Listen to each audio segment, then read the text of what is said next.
All right, I see some people trickling in. Hello, hello. If you want in the chat, we would love to hear a little bit more about your world language background. So go ahead and take that time to share with us your world language background. That means what kind of language did you learn in high school, when you were younger, in college, all of that good stuff. I know I definitely learned Spanish or attempted to learn Spanish. I could tell you what how can I use the restroom, please, in Spanish is. So we definitely needed a lot more guidance there. And so, yeah, hello, welcome again. So excited. This is the webinar for Duolingo for Schools. And so using Duolingo for Schools in your modern classroom. And we're so excited for you all to be here. Just for time purposes, we're going to get started in about 30 seconds. If you have any background in world language, please share with us. Love a good bilingual learner. Thank you, Anna, for sharing. Marixa, love your name. Hello from Cleveland in Spanish. Okay, so we have some French and Spanish teachers, which are exciting. Awesome. All right, well, again, we're here. This is Modern Classrooms Project with Duolingo for Schools. Hopefully you are in the right virtual space. If not, stay around anyway. So it'll be a good time. So we'll go on and move on to the next thing just to go ahead and get that started. Some housekeeping stuff for us to keep in mind. If you have any sound or video issues, or if we have any sound or video issues, please let us know. There is a live chat happening, so definitely engage in that way.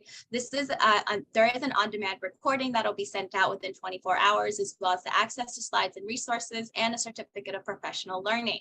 So for the next slide, we have our agenda, and we're going to quickly go over that as well. It's just welcome and introductions, overview of Duolingo for Schools, which I'm sure some of you have heard of and some of you have not heard of. So this is really exciting for Modern Classroom to partner up with Duolingo for Schools. We're going to learn a little bit more about the Duolingo method, using Duolingo in a modern classroom, and then of course some questions and next steps. And so with that being said, hi everyone, my name is Tony Rose Deanna, she, they pronouns. I am the Community Engagement Manager here at Modern Classrooms.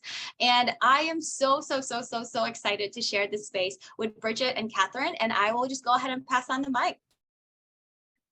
Yeah, hey everybody, thank you so much for being here. So my name is Bridget Clary. I work with Duolingo for Schools. I'm the Community Engagement Specialist. I run our Educators Network on Facebook. I'm going to be asking actually and sharing the link for you guys to join us if you would like.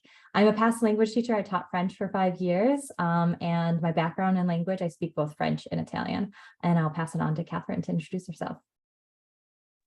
Hello everyone, I'm Catherine Wozniak and I teach Spanish in the US.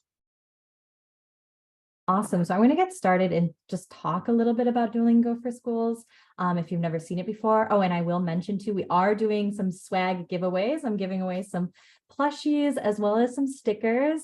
So be in the chat, talking to one another, asking questions, and we're going to be randomly choosing someone for some prizes as well. But I do want to just let you know a little bit about what exactly is Duolingo for Schools. So Duolingo for Schools is a free management system that has a wide range of tools to help students learn languages through the Duolingo app, both in and out of the classroom. So the first thing that you're going to be able to do is actually manage your students on Duolingo for Schools. So you could create and manage student accounts. You could add, remove students from your classroom, send students those auto login links when some inevitably forget their passwords, of course, see student activity and progress on Duolingo, and explore those student metrics and learning throughout their time in your classroom. Second thing that you're going to be able to do with Duolingo for Schools is actually just explore Duolingo's rich inventory of content designed by our in-house linguists and learning scientists. So these are going to include our learning objectives, the words your students are learning in each lesson, as well as how far individual students are in the course. And next is you could actually create differentiated assignments. So we're going to talk about how Duolingo teaches in just a moment, the Duolingo method, but do know that each lesson on Duolingo is specifically calibrated and personalized for the needs of your students. So this means that every lesson is just a bit different for every student, and their unique strengths and gaps are actually reflected in the exercises and challenges that we give them. So as I mentioned, we're talking about the Duolingo method. It's what's under the hood for the Duolingo language app. So these 5 pillars that drive how we teach anything at Duolingo. So it's what makes our product both engaging and effective. So let's look a bit closely at each of them. This first one is we focus on implicit learning, this learning by doing. So we love this type of learning because it imitates how you learn a language as a child through trial and error and in a self-directed way. Obviously, there's an important role for explicit teaching as well, which is where you come in. However, when our learners don't have educators like yourself, they deploy tools such as our guidebooks to help explain tricky grammar concepts and nuance. For teachers, we actually recommend giving your students free rein to use Duolingo. Let your students explore the app, features, and any content that's made available to them. The more that students play around with Duolingo, the more language skills that they're actually going to implicitly pick up. Next is learning in a personalized way. So personalization is a key part of the Duolingo for Schools experience and really the experience for anyone with Duolingo. So we personalize learning by calibrating practice to build on past mistakes or areas of weakness, and actually also adjusting the difficulty of lesson to match learners' needs. So we want students to be engaged with content that's challenging, but not frustrating at all times. And we actually recommend that our teachers track what and how much your students are learning through our activity feed. So you can zoom out and look at your whole class and what they're doing, or you can go deep and look at one student. And if you've given assignments, be sure to review what your students struggled and succeeded with to help calibrate how you teach. And motivation. The motivation is one of the magic parts of Duolingo, and it's one of the things that we're best known for. So staying motivated is a challenge, of course, and to help students stay on track, we keep everything fast and bite-sized. We also want to build habits, so we're included features that help remind you to keep learning every single day, such as that famous streak feature, as well as competitive leaderboards and quirky push notifications. All of these things keep our learners learning every single day. Oftentimes, our learners are actually facing a variety of distractions from social media and games, for example. So we really harness the best of what they do to keep learning fun. We have side quests, social features, and time challenges. And all of this helps our students forget that they're learning, and instead it feels kind of like playing a game. But we focus on what matters. All of our content is designed in accordance with recognized standards. For language, we built our content with standards like ACTFL in mind. These standards help us ensure that we're building high quality content that fits into frameworks already being used in education. We also have a team of teaching experts who advise on everything, from how to ensure content is covering a standard, to exploring new ways to teach digitally, to advocating for learners and making sure learners never have to pay for educational content. So we want the Duolingo experience to be effective at all points on the spectrum, from beginner, intermediate to advanced. So we have scaffolding and encouragement. It's so important to us. So all of our materials are designed to be accessible, even to the most basic of beginners. So for teachers, we recommend searching and filtering out content around your class's target ACTFL level, or you're also able to switch this to CEFR levels in your settings if you prefer. And you could also review our content by grammar or learning objective to help find the material that's best for your students' needs. And lastly, we want language learning to be fun. So we use animations, humor, and a delightful design to make learning magical. So our Duolingo World characters are a diverse group that show up across the app, inviting learners to join in the joy, whimsy, and absurdity of learning a new language. For us, laughter is the best medicine. For that reason, we emphasize these quirky and fun scenarios and sentences. And maybe you could actually think of one. So if anyone has a favorite Duolingo sentence, please let me know in the comments. I do want to quickly mention a little bit about what Duolingo can do for your class. So these are just some of the things here that you can do for your class. We have Duolingo Stories. We have these Duolingo podcasts. We also have Duolingo ABC, Duolingo Math, as well as free professional development. So you can actually scan the QR code here with your phone. This is going to bring you right to schools.duolingo.com. That way you can get started. You could see some teacher testimonials, get started managing your classes with a free Duolingo for Schools account. I also wanted to shout out a little bit Duolingo ABC.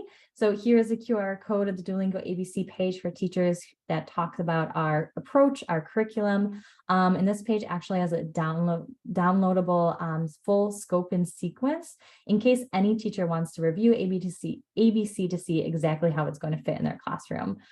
So I do want you to know that Duolingo ABC is a 100% free app designed to help kids learn how to read in English. It's for grades from pre-K to grades 2, and it offers gamified phonics lessons designed to help kids learn how to read. And it also has really fun character-driven stories with comprehension questions throughout the story that help kids develop a love of reading. And I also want to invite you to our Educators Network. As I mentioned, you have the ability to connect with a global community of Duolingo for Schools educators.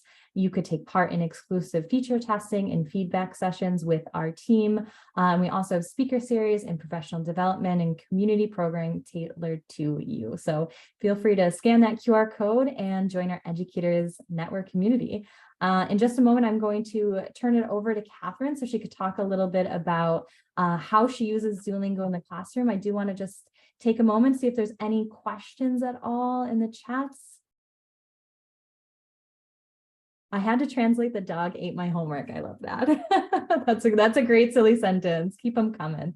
Awesome. I'm going to mute myself and I'm going to let Catherine take it away and talk a little bit about how she uses Duolingo in the classroom. Hello, everyone. Again, I want to do a quick shout out to Marixa Marrero, who is one of the participants.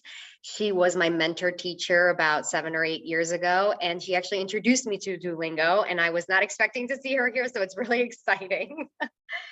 So yes, I would like to share with you all how I use the best of both worlds. I take everything that Duolingo has to offer and everything that Modern Classrooms Project has to offer, and I create a flexible learning model. If we could just go back to the first slide for a second, a flexible learning model that allows my students to have very precise differentiation in an independent world language learning system. So the way I make this happen is I use the entire core of Duolingo, the platform, the path, and that serves as the main linguistic practice for students. But alongside of it, I supplement it by creating teacher-made videos, which is all about what Modern Classrooms Project loves. And I create video and guided note sheets that go with every single unit, just like the videos do. And I create my own unit assessment, also go with every unit for the Spanish curriculum on Duolingo. As I go through some of these parts, I want you to realize that you can incorporate this model as a primary or secondary curriculum for your class. So you could do this every day, or you could do it once a week, whatever you feel is best for you and your students. So to create a physical environment to make this all possible, this is what I've sort of done. This is like an aerial shot of what my classroom looks like. I want to give the students a language lab feel. So it's very independent. As you can see, students are either facing a wall or a window, and they have their computers out, they have their headphones on, they have their packets with them. And this essentially allows for this independent learning to happen. There's also a table in the middle of the room, and I will address that later because there's a very special activity that happens there. So once I have the entire structure, this is the physical environment for students to learn, we can begin. Okay, so we begin with a placement test at the very beginning of the year. And this is just a fancy way of saying I have the students attempt to test out of the units to determine where their learning should begin. And this allows for this really precise differentiation because you'll have students in one classroom, you'll have 20 of them, and they're in 16 different units, which will happen. And that happened to me. So that's why I created this. And once they figure out where they need to start, and you track where every student should begin by, again, seeing if they can test out of these units, they begin their unit. And they begin it by receiving direct instruction via the videos that I create for that unit. Alongside the video that they watch, they also complete a physical video guided note sheet. And this is an example of what this video guided note sheet will look like. There are very specific questions that they need to respond to. And to hold students accountable for doing it, I also have to like sign off on the end where you can see that, so that students know, okay, I'm done with this part, now I can progress to the next part. So once they're done watching the video and taking these very specific notes on the video, they can begin their path. So this is the Duolingo new path, right? And while they're completing the actual lessons on their computer, they're also taking very specific notes in their note sheets. So here are a few examples of the things that I have students take notes on while they're doing their lessons. And you can adapt this to whatever you see fit. So I have them write words, brand new words that they see in every little like new topic that appears in the unit, right? So every unit has like 6 or 5 different topics, and they have to write 10 words in Spanish and in English. They can be new words, they can be recycled words, whatever it is, but they're constantly writing as they're doing the work on the computer. Another thing I have them write is if they make a mistake, they write down the correct response. And that's actually on the next slide. They write the correct response so that when that same question appears again at the end of the lesson, they now have the correct response and they don't feel as frustrated. The next thing I have them write down, so you heard Bridget say that there are stories in the path. And these stories are really exciting. They're modern, they're different, they're unique. They have all the characters from Duolingo. And as they're responding to the question, the comprehension questions that are embedded in the stories, they're also writing those same answers in their packet. So I have an example of what that looks like in the packet. So while they're going through the story, there should be a video of the actual story, that's okay. And they're responding to those exact same questions in the packet. So it's literally the same thing, but there's a lot of pen to paper activity going on. And then finally, at the very end, when they complete their unit, so the path will turn all gold. And that's, yes, that's right here. So the path will be gold. I have them respond to a couple of reflection questions that differentiate from unit to unit.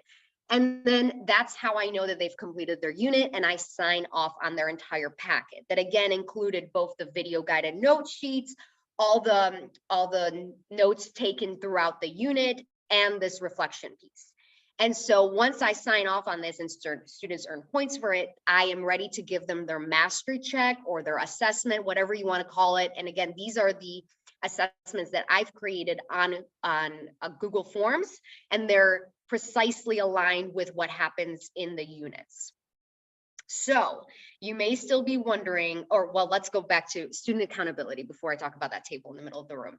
So in order to make sure that students are actually doing the work every day or whenever you are implementing this model, their students are held accountable by using a very simple system that Duolingo already has, or Duolingo for Schools has, and that is the XP assignments. So this number is flexible. You can decide based off of, how much time you have in class. And a tip that I suggest is I always assign the XP assignment for the precise time that the students are actually in class. So they're like actually on task during class. And by doing these daily XP assignments, they naturally progress through the unit. So they naturally reach to the end of the unit, and then they're ready for their mastery check. So now I can talk about what happens in the middle of the room. So while all of this independent world language learning is happening, students are in different units, there's a lot of differentiation happening, we want to still build a community in the classroom. And so I make that happen through these Duolingo Story Aloud sessions. And what I do is I pull 2 students up, I pair them up, and like we're going through everyone. So it's not just 2 students and that's it.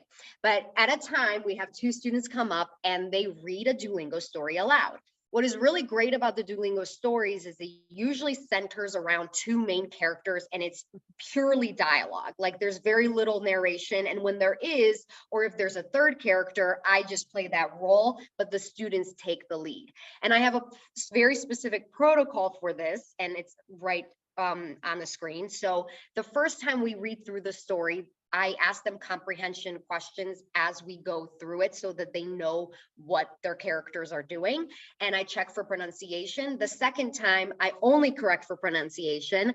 And then the third time we read through the story, students switch their reading roles so that they're exposed to something different. And so this happens on an almost daily basis. So one student might be reading at least once a week in this kind of system while they're all doing their independent learning.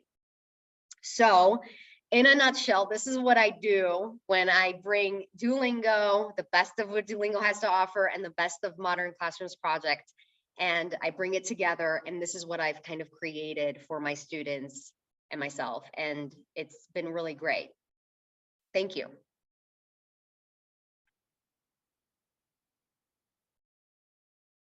Should I respond to one of the questions about the XP assignment? Yeah, absolutely. Yeah. Can you explain more? Yeah, if Yes. you want to respond to that, that'd be great.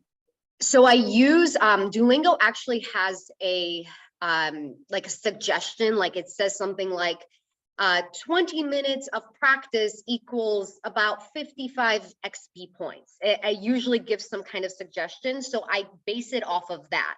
And then I think about, well, how many minutes am I in class? So what is a reasonable amount of time? But I also factor in the fact that students are writing. They're also doing other things. So it's not just they're purely going through the lessons the entire time. So that's kind of how I figure it out. We have another question too, about what grade that you teach. Yes, I forgot to mention the most important part. These are high school students, and this is the 11th grade. That's it, yeah. And it definitely helps when students can work on their own, and there's a lot of more independent, self-driven energy. Otherwise it can be like more difficult with younger students, but I'm sure it's very possible. It just has to be modified so that it works.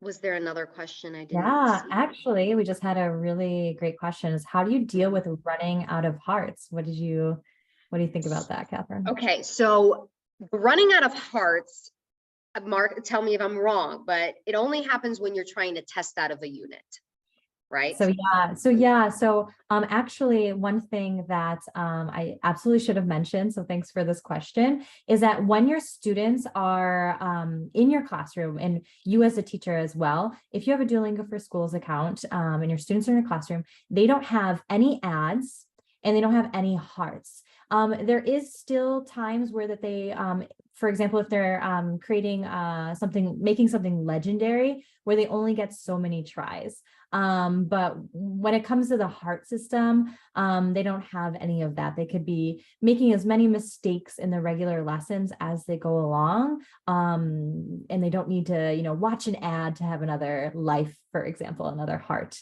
So I hope I answered that question as well. I want to actually add on to that. So when it comes to testing out of units, and that's where you get those 3 hearts, that's actually how I have students get placed. Because once they run out of hearts, I'm like, well, that means you're placed in the unit below.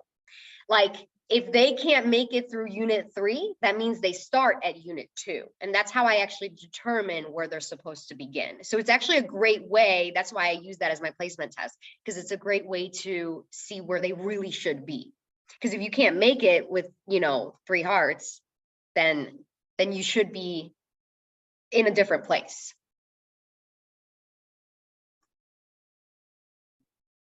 We have another question for you, Catherine. It Yes. says, how do you track grades for assessments? What counts as formative and summative? So the formative would be everything that they do along the way in their packet. I also have experimented with Duolingo shows you, like, when you make an assignment, it will show you the average accuracy that a student has for that assignment. And so I will use that as a formative grade. And then the summative grade is how they perform on those assessments that I personally create. So that would be the summative. But I try to utilize like everything that Duolingo has to offer. There's always like a hidden gem. And that's something that I recently like looked at. And I'm like, there's that average accuracy. And so I use that. And I have okay, another one. Marie says, did you create videos for every unit on the Duolingo path? Correct. It was a lot of work. It took all summer, but it was worth it. So there's a lot of front loading to this. You can't do it overnight. I feel like that's kind of like the common theme for Modern Classroom, right? Like you Yes. just kind of have to do backwards planning and there's lots of front loading. Another question from Elda, how long do your students have to spend on Duolingo? So they teach 6th grade. So how long do you have for students to be on Duolingo in your classes? Are they there the whole entire time? How does that timing look for you? Like in the classroom? Okay, so it's like the entire time that they're in there. So if I'm doing it like twice a week, for those 2 times, during the entire time that we're in class, that's what they're doing. It's this independent learning time. It's the whole class period, basically, or class block, whatever anyone calls that. I hope that answers the question. Yeah, that's actually a really good question too. And then Lee says, how many videos was that for your units that you developed or created? So Duolingo's Spanish curriculum has 211 units, right? So it's that many, 211. They're very short videos. And I also, what I do to help myself along the way is I use the guidebooks. The guidebooks are what used to be called as tips.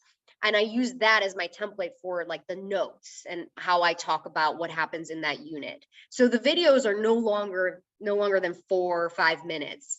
They're very bite-sized. And then how do you develop speaking communication skills with students? So that's where that table in the middle of the room where we sit together and we read aloud, that's where that comes in. Because there's also, the fact that students can still click can't speak now, can't listen now. That's still something that happens. And so to counteract that, that's where they have to sit with me and then they have to speak in Spanish. And that's when I really make sure that they're doing what they need to be doing. Love. And now, of course, Catherine, everyone's like, can we see this video? Can we see an example of a video that you created? Yeah, sure. I will share it later and you can then share it with everyone. Yeah. Mm-hmm. Yes, definitely. And so what we would like to do is that we will do the swag afterwards. We're going to put everyone's names in a wheel of names and then figure out who's going to get the swag. But Catherine, just one last question, just out of curiosity from me, and I know a lot of our educators are also asking, but how did you come up with that sweet spot between Duolingo and Modern Classrooms? Okay, well, it's hard to say because it's been a long time coming and I knew about Duolingo for a long time and I always tried to somehow implement it in the classroom as maybe bell work or homework assignments, but it never really stuck. It wasn't something that really felt like it really belonged because I was using a different curriculum alongside it. And that's where it got problematic. But it wasn't until my partner, who is also a teacher, he was using the Modern Classrooms project idea. And I'm like, And one day it just hit me that I could combine the two. And it's been a year, ever since the school year began that I've been using this. So it took me like a moment to figure out that I can blend the two. It's an amazing relationship between Duolingo and Modern Classrooms project. It's beautiful. Yeah, and we're so excited and so appreciative of you as well. I know when Bridget was like, oh, you have to meet this educator, Catherine. I was like, oh my gosh, she's doing Modern Classrooms. That was perfect. It was perfect. Yeah, it was really, really exciting. So team, all our attendees out there, you will get credit for this. You'll get it within 24 hours. I know you had asked for an example of Catherine's video, so we'll definitely put that in the follow-up email as well as the certificate, the on-demand recording, and all of that good stuff. So if you want to learn more about Modern Classrooms, definitely check out our free course at learn.modernclassrooms.org. And then, of course, continue to get that support. You can either reach us at our social media platform, right?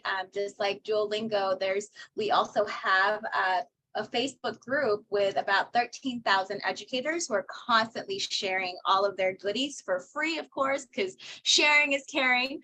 So definitely follow us in any of the social media, reach out to us, slide in our DMs. We really don't mind. We will respond to you and give you all kinds of support, and any kind of support that you need. So with that being said, y'all, thank you for your time today. Catherine, Bridget, thank you for your brain and your knowledge and your experience. And I'm so excited to see what our Modern Classrooms educators will come up with as far as Duolingo for Schools have to offer. So you all, thank you so much. We appreciate you, and we will all talk to Thank you, you later. everybody. Talk to you later. Bye. Bye, everybody. Thank you.